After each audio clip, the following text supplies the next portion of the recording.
we'll be talking to Tom O'Neill from Passages.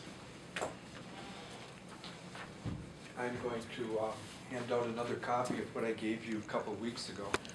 And it was my typing and there was a typo in there. Those of us who are very compulsive people Thank you. have a hard time when there's a typo of some kind. Thank you. So this is the... I've corrected mine. Not that I don't make mistakes, but I have. Oh, and you didn't even fix what I corrected. Oh, you didn't fix it either. Right there, currently, concurrently. Oh, God. Oh, there's two of them. Oh, geez. It's okay. That's okay. Well, that actually stands for Columbia City currently. Oh, yeah. You know. Thanks, Don. Well, thank you for the opportunity to be back here. And since our last meeting, had a chance to meet with Don for a few minutes this morning. Alan Teo and I did. And again, talking about the economic impact of Passages as well as the social impact of Passages. And there's different needs that we have with the Lindbergh building, and one of the needs is certainly the remodeling that we talked about when we were here a couple of weeks ago. And the cost on that's going to be about $1 million.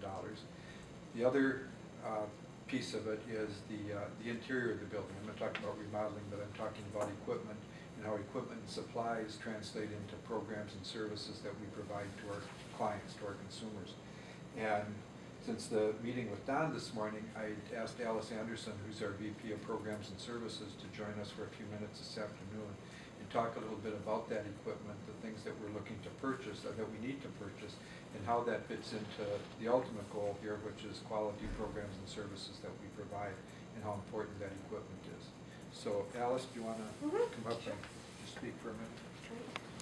Thanks for the opportunity. I love talking about our creative learning program. We're getting down kind of closer to the wire now, where we're getting ready to move, or moving more in that direction. It is becoming more a reality. And as we're really looking at the quality of the programs that we want to locate at the Creative Learning Center, we're looking at a change from a big workshop building, which is more work design, to a more classroom, smaller group of training, where you can get your more quality training happening. So one of the things that we really needed to do that in order to, get our folks, the skills, help our folks get the skills so they can in turn participate more fully in the social aspect of the community, which is what our ultimate outcome goal is for our folks. The Creative Learning Program is designed to help promote that. And in order to do an adequate job for that, we really need equipment and supplies and the tools to do that. Currently, we have a supply of tables and chairs for training at the Tower View facility, and many of those will be utilized in the Creative Learning Program. But as we were looking at classrooms, and we have about 6 to 8 classrooms identified, we need additional training or equipment. We need additional tables and chairs. Also, we need supplies for the lunch area. We have individuals that come to our day program that need what we call plate to plate. And what that means is a staff is sitting directly in front of the person to prevent choking. So there's training that's going on. So there's special tables that we need for that training. And then we have a group of folks in our dining program that really need kind of some of the basic skills of learning how to interact with others in a social situation over a meal. Know how to say please and thank you, and clean up your place when you're finished. And so there's some training like that is going on in our lunch area. And in order to do that more adequately at the Creative Learning Program, we do need additional lunch tables and some chairs. And they need to be created so that they are can be moved, because then the room where they're having their lunch is a multi-purpose area. And that multi-purpose area will be not only for the lunchroom, but we're going to be doing dances in there. We're going to be doing creative arts in there, theater. We've got an idea of putting together some drama that would be very beneficial not only for our folks, but also open up to the public. So we've got a lot of fine ideas going on for that training, and the equipment, the tables, and the chairs are really needed, and we're going to need those going forward and to really make strong program for our people. So. Are there questions that we can answer, other questions? I know we talked a lot a couple of weeks ago. Alan Tio's here with us also, and Alan also, you know, when he spoke a couple of weeks ago, talked about economic impact. And if there's other things we can add or talk about or questions we can answer, we'd be glad to do so.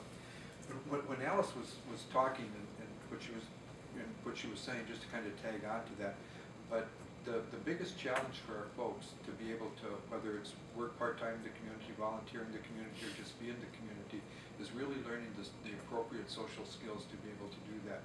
And for those of us who grew up with that, you know, nobody sat down and lectured us in a classroom situation and talked about eating habits, but there are things that you learn as you go along.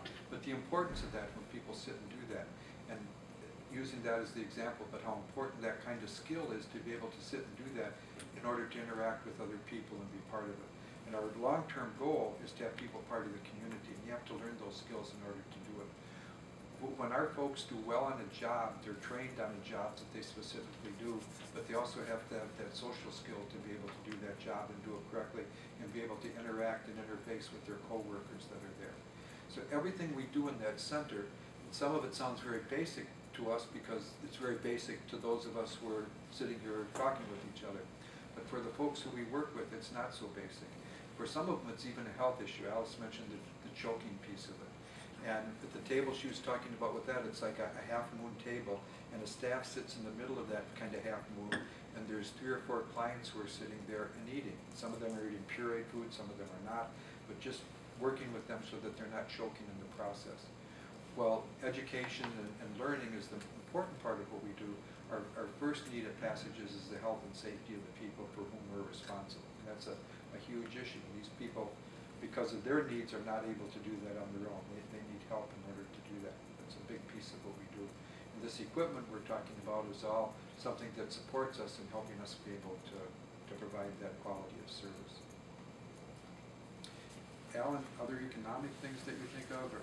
Certainly. Well, the risk can sound like a broken record. The same I shared a few weeks ago. I've certainly brought a number of projects before the Commissioners and Council, job creation, job retention, investment projects. And I think the proposal to establish the former Lemberg building as the Learning Center certainly fits some of the same criteria for retaining more than 180 jobs in the community, creating new job opportunities, creating investment in the community in terms of new income taxes that their employees pay, in terms of property taxes being paid at the 24, 27 properties that Passages maintains indirectly here in the community. And also, like many of our other companies, bring quite a lot of outside dollars into Whitley County.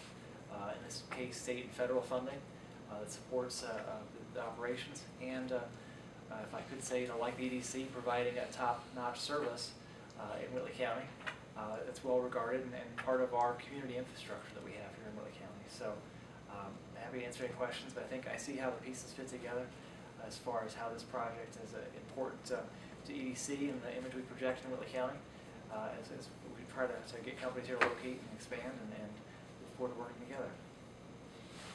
In terms of the total investment, and I'm just talking about the Lemberg building and not the other acreage that's there, but just the Lemberg building, between the remodeling cost, which is projected at $1 million, and I got some preliminary numbers last week, and it was awful close to $1 million. It was 981 were those numbers, so about as close as you can get. And then the investment in the building itself, but you're looking at an investment of just about $1.3 million in that area. Okay. So now, at Tower View, I've been to Tower View.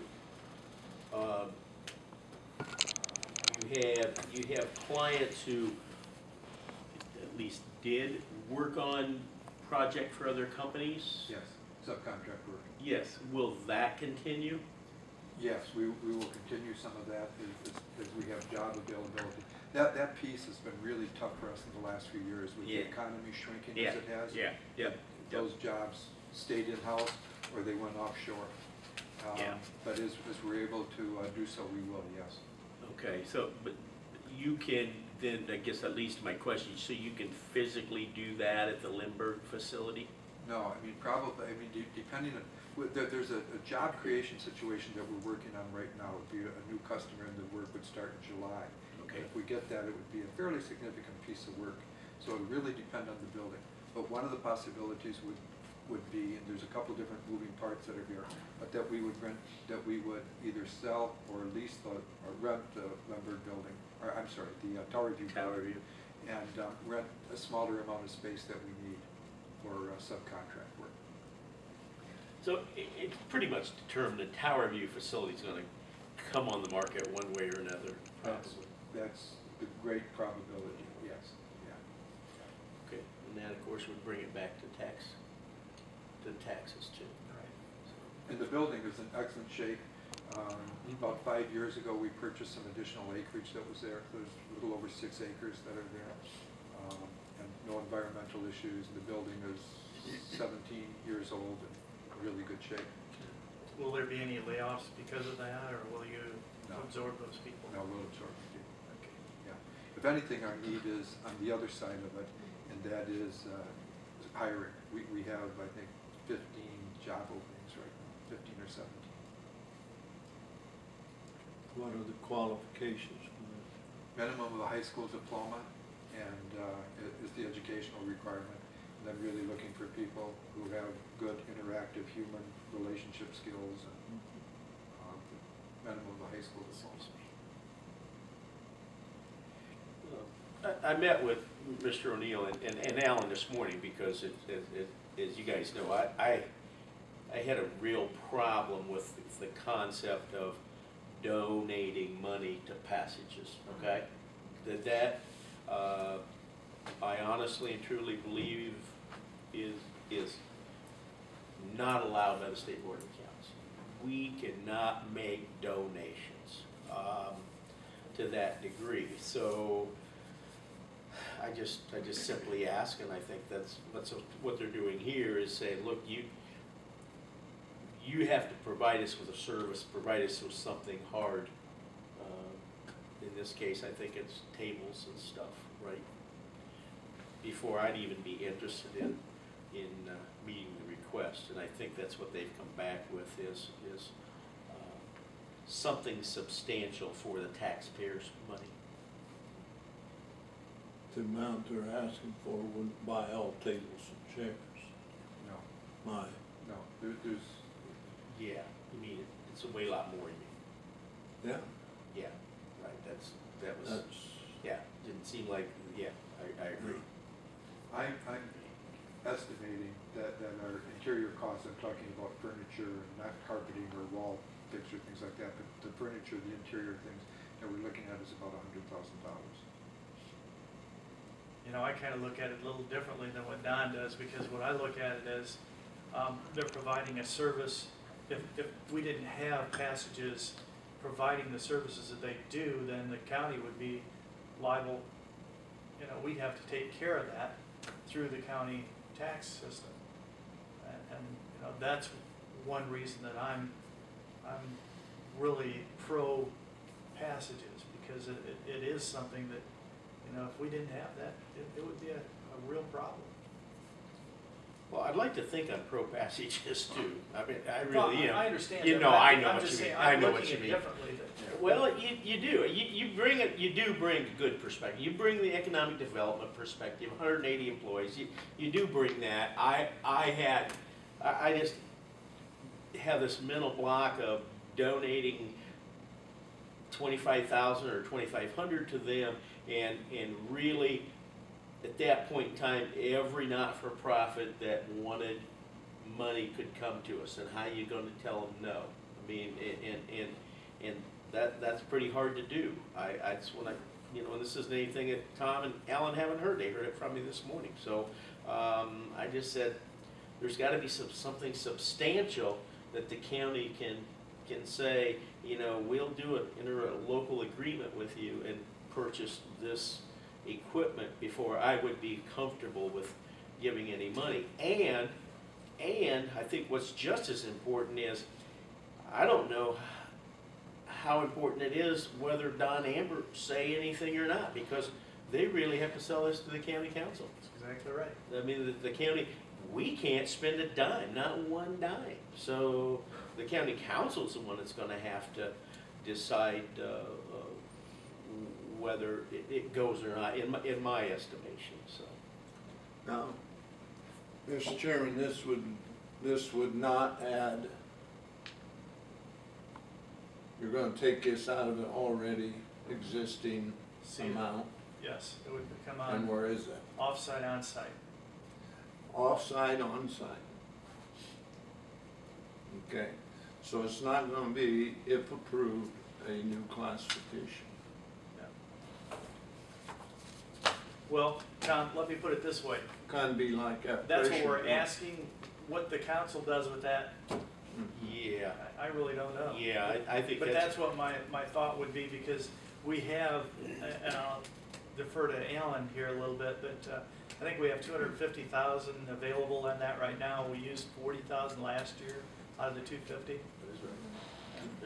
What they're asking for is 10%, and we didn't hardly The go much over. appropriation is 250, and it's the in, or whatever you wanna call it, is there for existing businesses that kinda need a shot in the arm to continue, to do, like the upgrade at BRC for the electrical for the new business that they were bringing in.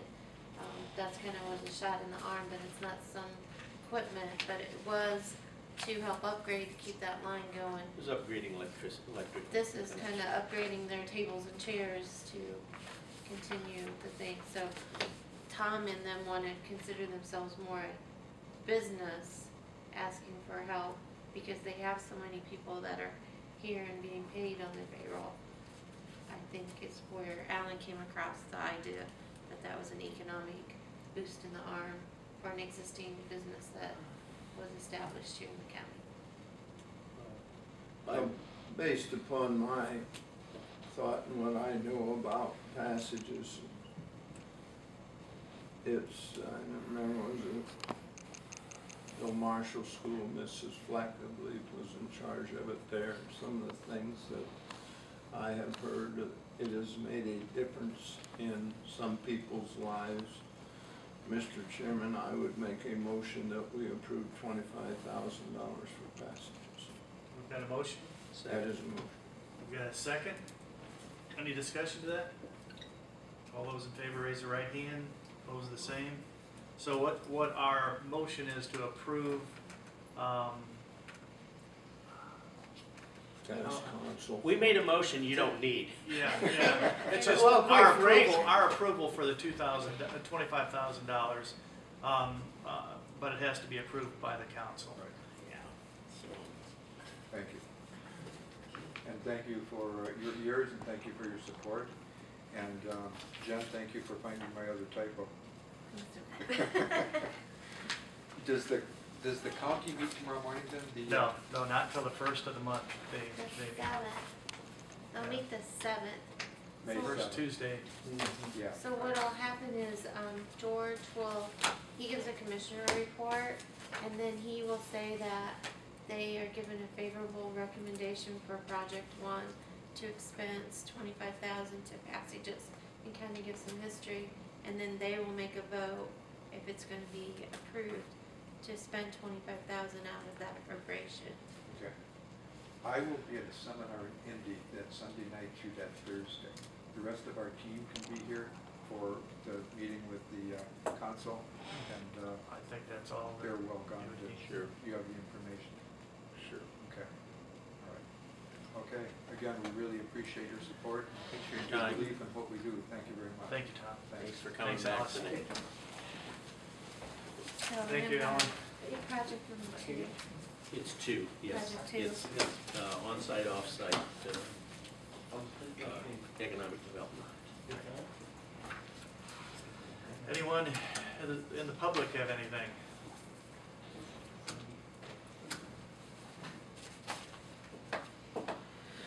Tom, did you have anything else?